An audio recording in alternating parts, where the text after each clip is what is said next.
여러분 안녕하세요. 삶의 고백 채널입니다. 환자분, 다시는 걸을 수 없습니다. 2009년 여름, 중환자실에서 깨어난 나에게 의사가 말했습니다. 28살, 축구를 좋아하고 등산을 즐기고 매일 아침 조깅하던 나, 하루아침에 다리를 쓸 수 없게 되었습니다. 교통사고, 척추 손상, 하반신 완전 마비. 그날 내 인생은 멈췄습니다. 아니, 멈춘 줄 알았습니다. 하지만 15년이 지난 지금 나는 다시 살고 있습니다. 휠체어 위에서. 이것은 걷지 못하게 된 한 남자가 다시 일어서기까지의 이야기입니다. 오늘 이야기를 시작하기 전에 구독과 좋아요 부탁드립니다. 여러분의 작은 관심이 더 많은 진솔한 이야기를 전하는데 큰 힘이 됩니다. 이름은 최현우, 1981년생, 올해 43살입니다. 2009년 6월 15일, 그날을 평생 잊지 못할 것입니다. 아침은 평범했습니다. 출근 준비를 했습니다. 회사원이었습니다. IT 기업의 개발자. 잘 다녀와요. 여자친구가 인사했습니다. 동거한 지 1년. 결혼을 앞두고 있었습니다. 오토바이를 탔습니다. 출퇴근용 125cc. 편했습니다. 신호등에서 기다렸습니다. 파란불이 켜졌습니다. 출발했습니다. 그 순간 왼쪽에서 트럭이 돌진했습니다. 신호 위반. 피할 시간도 없었습니다. 쿵. 엄청난 충격. 날아갔습니다. 땅에 떨어졌습니다. 통증. 그리고 아무 감각이 없었습니다.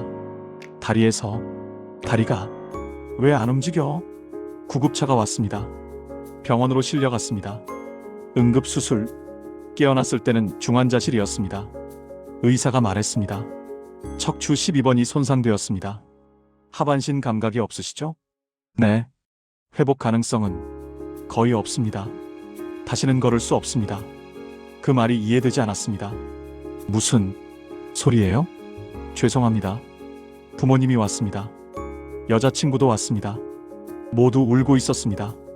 나는 아무 생각이 나지 않았습니다. 이게 꿈이겠지. 하지만 꿈이 아니었습니다. 일주일 후 일반 병동으로 옮겼습니다. 침대에서 일어날 수 없었습니다. 다리가 말을 듣지 않았습니다. 움직이려고 해도 아무 감각이 없었습니다. 간호사가 도와줘야 했습니다. 화장실 가는 것도, 옷 입는 것도. 28살 성인 남자가 아기처럼 수치심이 들었습니다. 한 달 후 재활치료가 시작되었습니다. 물리치료사가 말했습니다. 걸을 수는 없지만 상체는 강화할 수 있어요. 휠체어 생활을 위해 훈련해야 합니다. 휠체어. 그 단어가 현실로 다가왔습니다. 나는 이제 평생 휠체어. 재활치료는 고통스러웠습니다. 팔 근력 운동, 복근 강화, 균형 잡기, 땀을 흘리며 했습니다. 하지만 마음은 없었습니다. 왜 하는 거지? 어차피 걸을 수 없는데. 3달 후 퇴원했습니다. 휠체어를 탔습니다. 집으로 돌아왔습니다. 현관에 턱이 있었습니다. 혼자 들어갈 수 없었습니다. 아버지가 휠체어를 들어 올려주셨습니다. 집안도 불편했습니다. 화장실 문이 좁았습니다. 휠체어가 들어갈 수 없었습니다. 이렇게 살아야 하나. 여자친구가 간호했습니다. 하지만 점점 힘들어하는 게 보였습니다. 육체적으로도 정신적으로도. 어느 날 말했습니다. 현우야, 미안해. 응? 나 못하겠어. 뭘? 이렇게 사는 거. 가슴이 무너졌습니다. 그래, 미안해. 정말 미안해. 여자친구는 울면서 나갔습니다. 혼자 남았습니다. 그날 밤 거울을 봤습니다. 수척한 얼굴, 움직이지 않는 다리. 이게 나인가? 절망했습니다. 며칠 동안 아무것도 하지 않았습니다. 먹지도 씻지도 않았습니다. 죽고 싶다. 그 생각만 들었습니다. 어느 날 어머니가 오셨습니다. 방은 엉망이었습니다. 냄새도 났습니다. 현우야. 어머니는 울었습니다. 이러지 마. 제발. 엄마, 나 이렇게 사느니 차라리. 그런 소리 하지 마. 어머니가 소리쳤습니다. 내가 살아있는 것만으로도 감사해. 제발. 포기하지 마. 어머니의 눈물을 봤습니다. 미안해요, 엄마. 그날부터 조금씩 변했습니다. 씻었습니다. 밥을 먹었습니다. 밖에 나갔습니다. 하지만 세상은 녹록지 않았습니다. 거리의 시선, 저 사람 불쌍해, 젊은데, 들리는 속삭임들, 식당 입구의 계단, 죄송합니다. 휠체어는 들어오기 어려워요. 버스 탑승 거부, 저상버스를 타세요. 차별과 불편함, 화가 났습니다. 왜 나만 이런 거야? 하지만 화만 낸다고 달라지는 건 없었습니다. 6개월이 지났습니다.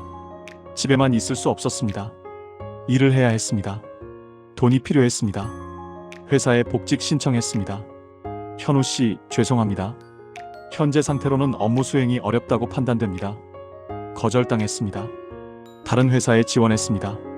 면접을 봤습니다. 장애가 업무에 지장을 주지 않을까요?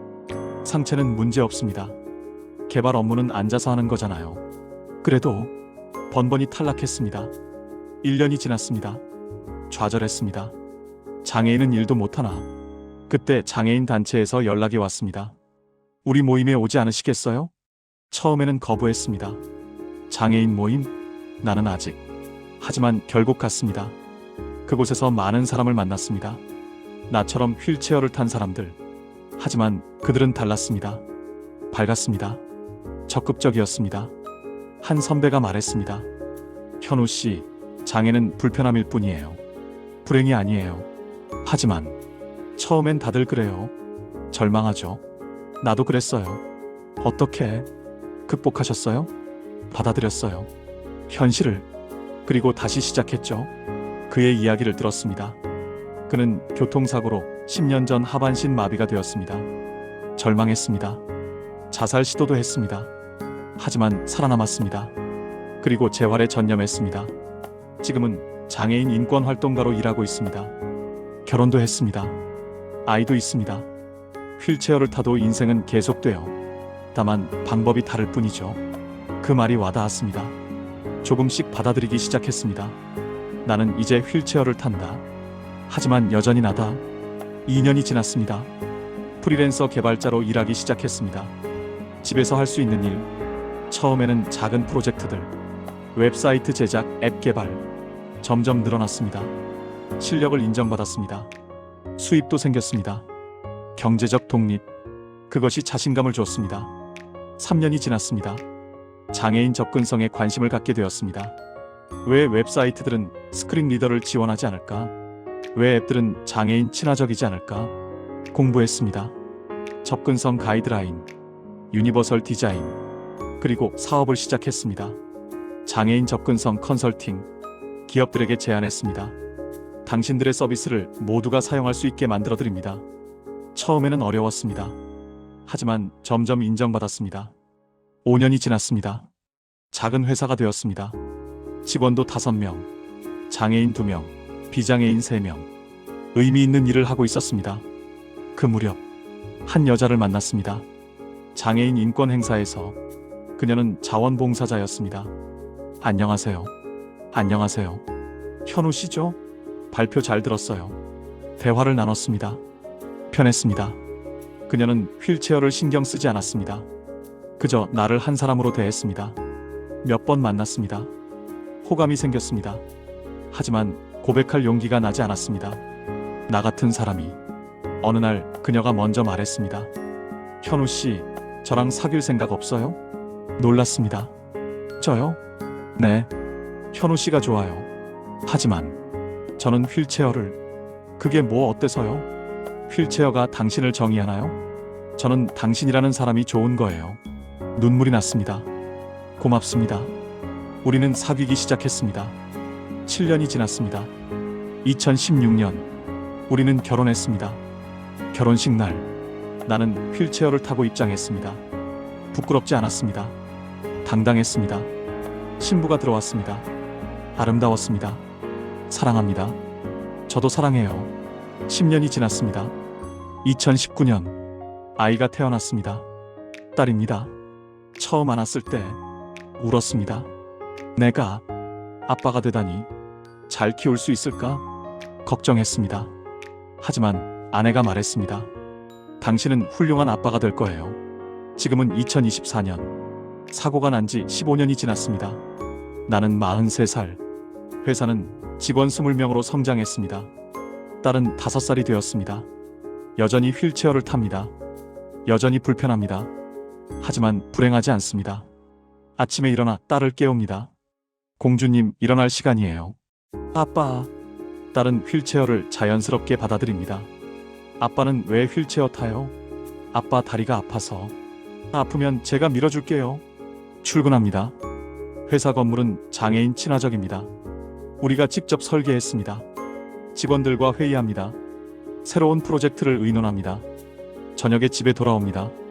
아내가 저녁을 준비했습니다. 가족이 함께 밥을 먹습니다. 행복합니다. 15년 전 나는 모든 것을 잃었다고 생각했습니다. 하지만 지금 돌아보니 잃은 것도 있지만 얻은 것도 많습니다. 잃은 것, 걷는 능력, 자유로운 이동, 편리함, 얻은 것, 인내심, 공감 능력, 진짜 중요한 것을 아는 지혜, 사랑하는 가족, 의미 있는 일, 감사하는 마음. 장애를 가지고 산다는 것 쉽지 않습니다. 매일이 도전입니다. 불편합니다. 차별받습니다. 하지만 불가능하지 않습니다. 살아갈 수 있습니다. 사랑할 수 있습니다. 일할 수 있습니다. 행복할 수 있습니다. 지금 힘든 시간을 보내고 계신 분들께 장애를 갖게 되셨나요? 사고를 당하셨나요? 절망하고 계신가요? 포기하지 마세요. 처음에는 힘듭니다. 받아들이기 어렵습니다. 울어도 괜찮습니다. 화내도 괜찮습니다. 슬퍼해도 괜찮습니다. 하지만 그 후에 다시 일어서세요. 방법은 달라질 수 있습니다. 하지만 인생은 계속됩니다.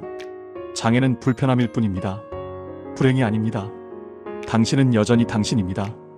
가치 있는 사람입니다. 사랑받을 자격이 있습니다. 행복할 자격이 있습니다. 천천히, 한 걸음씩, 아니 한 바퀴씩 앞으로 나아가세요. 나도 그렇게 했습니다. 당신도 할 수 있습니다. 마지막으로 나의 가족에게, 아내 사랑해요. 나를 있는 그대로 받아들여줘서 고마워요. 당신이 없었다면 지금의 나는 없었을 거예요. 딸, 아빠는 너를 정말 사랑해. 비록 다른 아빠들처럼 뛰어놀아주지는 못하지만 아빠는 항상 내 편이야. 부모님 감사합니다. 포기하지 않게 해주셔서, 살 이유를 주셔서, 그리고 15년 전 나를 살려준 의료진 분들께도 감사합니다. 지금까지 삶의 고백이었습니다.